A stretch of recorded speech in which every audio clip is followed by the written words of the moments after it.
आज आपण जी घटना बघणार आहोत ना, ती फक्त घटना नाही आहे, तर भविष्य काळामध्ये काय घडू शकतं याची ही नांदी आहे. म्हणजे एखाद्या व्यक्तीला आयुष्यामधून कसं उठवलं जाऊ शकतं, एखाद्याला ब्लॅकमेल कसं केलं जाऊ शकतं, सगळी यंत्रणा त्याला लुबाडण्यासाठी कशी तयार असते, कशाप्रकारे बलात्काराच्या नावाचा गैरवापर केला जातो, हे सगळं आपण आजच्या घटनेमध्ये बघणार आहोत. पण ज्या महिला आपल्या DSDच्या ज्या महिला मंडळ आहेत, त्यांच्यासाठी अत्यंत महत्त्वाची ही गोष्ट आहे. कारण अशा पद्धतीचा प्रकार हा कुठल्याही महिलेच्या, मुलाच्या, भावाच्या, पतीच्या, वडिलांच्या बाबतीमध्ये केला जाऊ शकतो आणि त्यामुळे महिला मंडळांनी सावध होणं गरजेचं आहे. तर आता आपण जाऊया कोल्हापूरला. कोल्हापूर या ठिकाणचं गडहिंग्लज, त्या ठिकाणचं गांधीनगर हा भाग आहे आणि त्या भागामध्ये राहत आहेत संतोष वसंत शिंदे. यांचं वय साधारण 45च्या आसपासचं आहे आणि हे एक उद्योगपती आहेत. त्यांचा अर्जुन उद्योग समूह हा एक उद्योग समूह आहे आणि या उद्योग समूहाची वार्षिक उलाढाल जवळजवळ कोट्यावधीच्या आसपास आहे. हजारो लोक यांच्याकडे काम करतायत. महाराष्ट्र आणि महाराष्ट्राच्या बाहेरसुद्धा यांचा उद्योग आहे आणि विराज फूड या नावाने यांनी बेकरीचं उत्पादन पण सुरू केलेलं होतं आणि अर्जुन फिटनेस नावानं त्यांनी जिम चालू केलेली होती. म्हणजे अशा पद्धतीनं सगळ्या बाजूनं यांची प्रगती होत होती. पण ही प्रगती फुकट झालेली नव्हती किंवा ती वडिलोपार्जित नव्हती. संतोष यांची वडिलोपार्जित संपत्ती नव्हती, तर हे जे सगळं आहे ते सगळं त्यांनी स्वतःच्या मेहनतीवरती कमावलेलं होतं. संतोष शिंदे यांचे वडील वसंत शिंदे हे जिल्हा परिषद बांधकाम विभाग जो आहे त्या ठिकाणी शिपायाचं काम करत होते आणि नंतर ते निवृत्त झाले आणि काही काळापूर्वीच त्यांचं निधन झालेलं होतं. पण एक शिपायाचा मुलगा म्हणजे संतोष शिंदे हे अगदी लहानपणापासून जिद्दी होते, महत्त्वाकांक्षी होते, शिक्षणामध्ये सुद्धा हुशार होते आणि त्यांनी सायन्समध्ये ग्रॅज्युएशन केलं आणि नोकरी करण्यापेक्षा त्यांचं मन जे आहे ते व्यवसायामध्ये रमलेलं होतं. आणि साधारणपणे 10 वर्षापूर्वी हसूर चंपू नावाचा भाग जो आहे त्या ठिकाणचं म्हणजे त्या भागामध्ये त्यांनी अर्जुन रिफायनरी हे खाद्यतेल निर्मितीचा कारखाना चालू केलेला होता आणि याचं उत्पादन जे आहे ते पुणे, मुंबई, कोकण या भागामध्ये जात होतं. आता पुढे यांचा उद्योग जो आहे त्याची हळूहळू भरभराट व्हायला लागलेली होती. एका बाजूला यांची औद्योगिक प्रगती चालली होती आणि दुसऱ्या बाजूला यांना यांच्या पत्नीची समर्थ साथ मिळत होती. त्याचबरोबर ती आता यांचा मुलगा अर्जुन आणि त्यांच्या घरामध्ये एक त्यांची म्हातारी आई सुमित्रा, अशा पद्धतीनं यांचा पती पत्नी, मुलगा आणि आई हा एक चौकोनी परिवार त्या ठिकाणी होता. आणि त्यांची बहीण जी आहे प्रतिभा, या त्यांच्या भगिनी ज्या आहेत त्यांचा सुद्धा विवाह झालेला होता. अशा प्रकारे औद्योगिक विभागामध्ये पण त्यांची प्रगती होती आणि त्यांचा परिवार पण अत्यंत चांगल्या पद्धतीने चालू होता.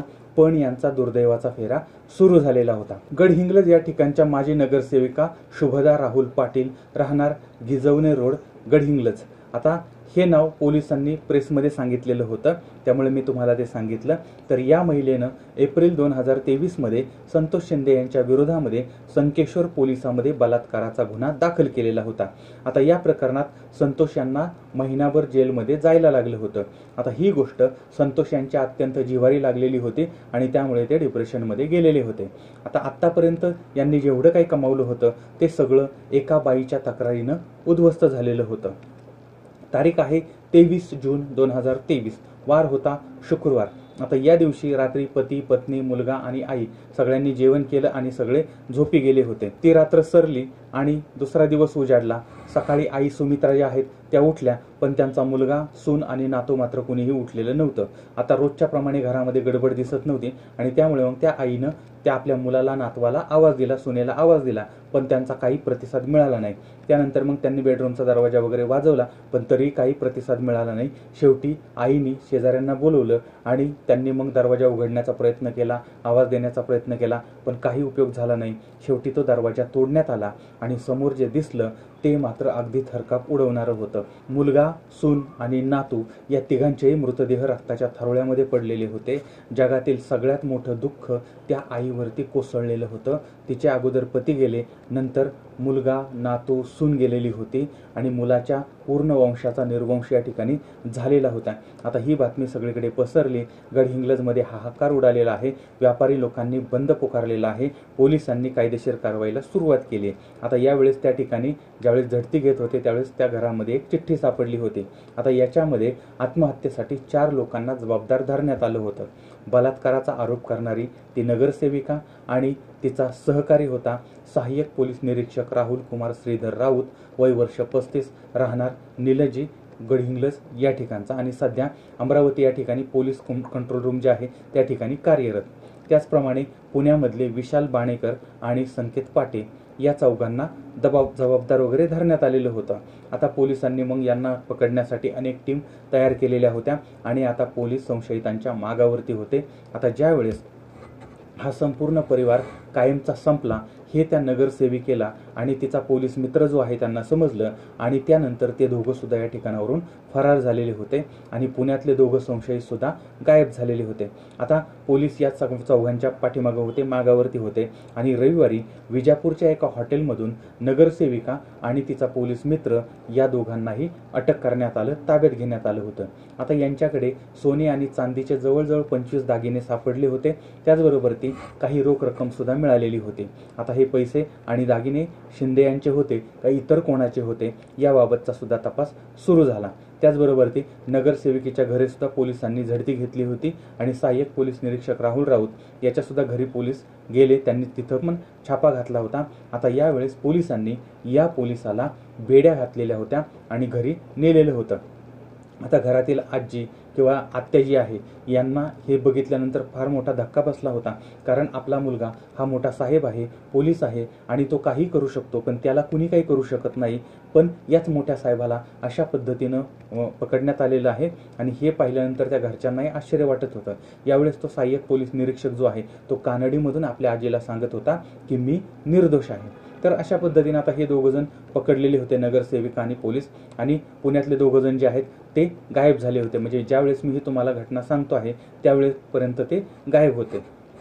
आता कदाचित स्टोरी तुमच्यापर्यंत येईपर्यंत ते सापडले पण असतील. आता यानंतर मग पोलीस आणि नगरसेविका या दोघांनाही कोर्टामध्ये हजर करण्यात आलं. आता यावेळी त्या ठिकाणच्या ज्या वकील होते त्या वकिलांनी यांचं वकीलपत्र न घेण्याचा संकल्प केला होता. म्हणजे बलात्काराचा आरोप करून त्या उद्योगपती परिवाराला पूर्णपणे संपवणारी ही नगरसेविका आणि तिला साथ देणारा पोलीस यांनी पैशासाठी मानवतेला काळिमा लावण्याचं कृत्य केलंय आणि त्यामुळे वकिलांनी यांचं वकीलपत्र घ्यायला नकार दिला होता, त्यावरती बहिष्कार टाकला होता. यांची केस लढायला सुद्धा म्हणजे तयार कोणी होत नव्हतं.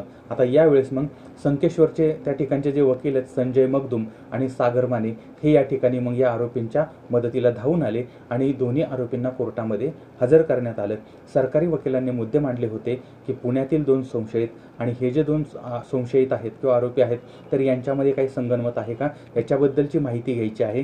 त्याचबरोबर ते 6.5 कोटीचं जे प्रकरण आहे आर्थिक त्याच्याबद्दलची माहिती घ्यायची आहे. त्याचबरोबर हनी ट्रॅप जो आहे तो रचला होता का त्याच्याबद्दलची माहिती.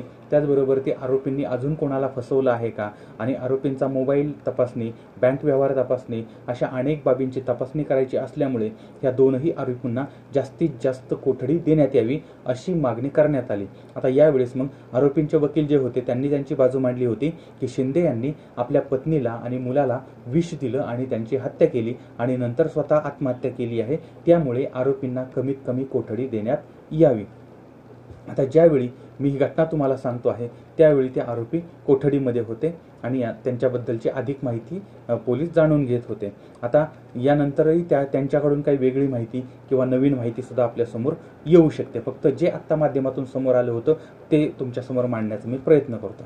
आता या प्रकरणामध्ये बलात्काराच्या खोट्या गुन्ह्यामध्ये अडकून कोट्यावधीची खंडणी उकळणे अशा पद्धतीचा प्रकार तरी प्रथमदर्शनी समोर येतो आहे. आता हे असंच आहे की इतर काही कांगोरे आहेत हे सुद्धा आपल्याला नंतर समोर येईल किंवा नंतर ते कळेल. आता यामध्ये त्या जी आरोपी नगरसेविका आहे त्या नगरसेविकेच्या सासऱ्यांनी सुद्धा अशी तक्रार केलेली होती की पतीच्या निधनानंतर या महिलेनं त्यांच्या घरातील दागिने घेऊन त्या पोलिसाबरोबर ती पळून गेलेली होती. आता संतोष शिंदे जे आहेत ते त्या भागातले एक प्रसिद्ध उद्योजक होते, त्याचबरोबर तिथे एक सामाजिक कार्यकर्ते होते. कोरोना काळामध्ये त्यांनी अनेकांना मदत केलेली होती आणि अनेक सामाजिक कार्यामध्ये त्यांचा सहभाग असायचा आणि त्यांच्या जाण्याने परिसरामध्ये मग ते हळहळ व्यक्त केली जात होते. आता पोस्टमॉर्टम अहवालामध्ये पत्नी आणि मुलाला विष पाजलं आणि गळा चिरून त्यांची हत्या करण्यात आली आणि स्वतःही त्याच पद्धतीनं आत्महत्या केलेली आहे असं समोर येतंय. आता या सगळ्या प्रकरणामधून धडा काय म्हणजे काय आपल्याला समोर काय येते बघा, तर एक बाई एक बलात्काराची केस टाकून एखाद्या परिवाराचा व एखाद्या व्यक्तीचा निर्वंश कसा करू शकते हे आपल्याला या ठिकाणी दिसतं. एखाद्याला बर्बाद कसं करू शकते हे या ठिकाणी दिसतं. याचं हे जिवंत उदाहरण आहे. या ठिकाणी एखाद्याला बदनाम करायचं असेल, एखादी व्यक्ती आहे आणि ती व्यक्ती जर तुमच्या पुढे जात असेल, त्याची प्रगती होत असेल, तर त्याला मागं कसं खेचायचं, किंवा या गोष्टीचा एखाद्याला कोणाचा राग असेल आणि त्याचा बदला कसा घ्यायचा, तर या अगोदर काहीतरी असं संबंध ठेवले जातात आणि नंतर त्या व्यक्तीवरती बलात्काराचा आरोप केला जातो आणि त्याचा फायदा घेतला जातो. आता याच्यामध्ये बघा, काही पत्रकार मंडळी, काही पोलीस सुद्धा सामील असतात आणि आपल्या देशामध्ये जे खरोखरच बलात्कार होतात, की ज्यांच्याबद्दल समाजामध्ये चीड निर्माण होते. आता उदाहरणार्थ दिल्लीचं ते निर्भया कांड झालेलं होतं, किंवा अशा पद्धतीने महाराष्ट्रात सुद्धा काही प्रकरणं अशी घडली होती की जी खरंच मानवतेला काळिमा फासणारी होती. तर ही प्रकरणं समोर आली की या प्रकरणाचा अशी लोक जी आहेत ती मैताच्या टाळूवरचं लोणी खाण्याचा प्रयत्न करतात आणि मग या प्रकरणाच्या आधारे ही लोक खोट्या केसेस करतात आणि त्यातून करोडो रुपये मिळवतात आणि असे प्रकार सर्रास चालू आहेत. तर म्हणजे आत्ता जे मी तुम्हाला सांगतोय ना, ते फक्त एवढ्याच प्रकरणाबद्दल आहे असं नाही. कदाचित या प्रकरणात वेगळा सुद्धा कांगोरा येऊ शकतो, हे मी अगोदरच सांगितलेलं आहे. त्यामुळे आपण ऑल ओव्हर गोष्टीबद्दल बोलतो आहोत. भारतीय नागरिक म्हणून किंवा सर्वसामान्य नागरिक म्हणून आपण या विधिमंडळाला, न्यायमंडळाला एक विनंती करू शकतो की अशा खोट्या केसेस जी मंडळी करतात ना, त्यावरती एक समिती नेमली पाहिजे आणि बलात्कार म्हणजे नक्की काय आहे, त्याची व्याख्या नक्की काय आहे, याच्यावरती उहापोह झाला पाहिजे आणि ते फिक्स गोष्ट करण्यात आली पाहिजे की ही गोष्ट बलात्कारामध्ये येते. आता एक स्त्री सांगते म्हणूनच तो बलात्कार होतो का? अगोदर सहमतीने संबंध ठेवले जातात आणि नंतर मग तीच गोष्ट बलात्कार कशी ठरू शकते? खरं याच्यावरती उहापोह झाला पाहिजे, कारण याच्यामुळे अनेक लोक उद्ध्वस्त झालेली आहेत आणि पुरुषच चुकीचा असतो ही जी भावना आहे ना, ती भावना सुद्धा आपण हे केली पाहिजे. कारण प्रत्येक वेळी मग म्हणजे एखादी घटना घडल्यानंतर त्या ठिकाणी पुरुषाचं अख्खं घरदार खानदान दाखवलं जातं आणि जी चुकीचं हे टाकते, चुकीचं तक्रार करते, त्या व्यक्तीचं नाव सुद्धा समोर येत नाही. म्हणजे पुरुषांना इज्जत नाही का, हा सुद्धा एक प्रश्न आहे आणि अशा पद्धतीचे अनेक प्रश्न समोर येतात. आता यावरती मग आपण उपाय काय करू शकतो? तर सगळ्यात अगोदर आपले जे महिला आहेत त्या महिलांनी याच्या विरोधामध्ये आवाज उठवला पाहिजे. आज या प्रकरणामध्ये बघा, एका बाईचा मुलगा गेलाय, तिचा नातू गेलेला आहे, तिची सून गेलेली आहे, तिच्या मुलाचा पूर्ण परिवार त्याचा निर्वंश झालेला आहे आणि उद्या अशाच पद्धतीचा आरोप हा प्रत्येक महिलेनं लक्षात ठेवा, तुमच्या मुलावरती होऊ शकतो, भावावरती होऊ शकतो, पतीवरती होऊ शकतो आणि वडिलांवरती सुद्धा होऊ शकतो. आणि त्यावेळेस ही जी सिस्टीम आहे ती सिस्टीम कुणा तुमचं ऐकत नाही, तर जी आरोप करते तिचंच ऐकलं जातं आणि त्यामुळे मग अशा पद्धतीच्या घटना घडतात. आणि म्हणून महिलांनो, आता तुम्ही पुढे येण्याची गरज आहे आणि खोट्या केसेस दाखल करणाऱ्यांवरती कडक कारवाई झाली पाहिजे आणि यासाठी आपली ताकद दाखवली पाहिजे. म्हणजे न्याय मिळवण्यासाठी आपण पुढे आलं पाहिजे. दुसरी गोष्ट, जर एखाद्या व्यक्तीवरती बलात्काराचा आरोप झाला तर ती बातमी लगेच मीडियामध्ये येते आणि ज्याच्यावरती आरोप झाला त्याचा फोटो, त्याचं नाव, त्याचं काम, त्याचं घर, त्याचं दार, त्याचं हे, त्याचं ते सगळं त्या मीडियामध्ये दाखवलं जातं. बरं, आता मला सांगा, उद्या जर हा आरोप खोटा आहे असं निघालं तर त्या पुरुषाची बदनामी होत नाही का? आणि 90% प्रकरणामध्ये खोटंच निघतं किंवा काहीतरी पैसे मिळवण्यासाठी केलेलं असतं, हे झालेलं असतं. माझं म्हणणं आहे की जी खरी प्रकरणं घडतायत ना, त्या नराधमांना कडक शासन झालं पाहिजे, अत्यंत कडक शासन झालं पाहिजे. पण जी खोटी अशा पद्धतीनं जे करतात, दुसऱ्याचं वाईट करतात, किंवा आता मला सांगा, ज्याच्यावरती आरोप झालाय आणि तो जर याच्यामध्ये कुठेच नसेल किंवा तो जर निर्दोष असेल तर तो काय करेल? तो स्वतःच्या जीवाचं बरं वाईट करेल. आणि ह्या सगळ्या गोष्टी आता ह्या प्रकरणामध्ये सुद्धा आता शेवटी आता याचा तपास चालला आहे, त्याच्यामुळे याच्यावरती मी आधी काही बोलत नाही. पण आतापर्यंत जी प्रकरणं समोर आली ती सुद्धा आपण समजून घेतली पाहिजे. आणि त्यामुळे मग प्रशासनानं आणि तपासकर्ते जे आहेत त्यांनी अगोदर जी काही तक्रार असेल ती तक्रार नोंदवून घेतली पाहिजे आणि ती लगेच मीडियाला न देता, मीडियाला न कळवता अगोदर सगळी तपासणी केली पाहिजे आणि गुपचूप चार्जशीट दाखल केली पाहिजे. जे काही करायचंय ते सन्माननीय न्यायालय करेल, पण या ठिकाणी मीडिया ट्रायल करून बदनामी करण्याचाच प्रयत्न केला जातो. जर असं केलं आणि हे प्रकरण डायरेक्ट कोर्टामध्ये गेलं तर लक्षात ठेवा, अर्ध्या केसेस कमी केल्या जातील. कारण लोक केवळ पेपरमध्ये नाव आलं पाहिजे, समोरच्याची बदनामी झाली पाहिजे आणि त्या बदनामीतून त्यांना आपल्याला पैसे दिले पाहिजेत. अशाही काही गोष्टी समोर आलेल्या आहेत आणि त्यामुळे मग शासनानं प्रशासनाला ही गोष्ट सांगितली पाहिजे.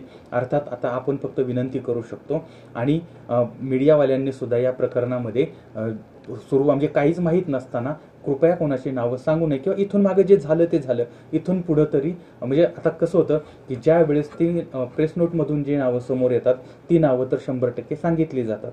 म्हणून पोलिसांनी जर प्रेस नोट देताना ती नावं टाळली तर अशा अनेक गोष्टी आपण टाळू शकतो. आता कोल्हापूरचं हे प्रकरण आहे, त्या प्रकरणाने संपूर्ण महाराष्ट्र हादरून गेलेला आहे.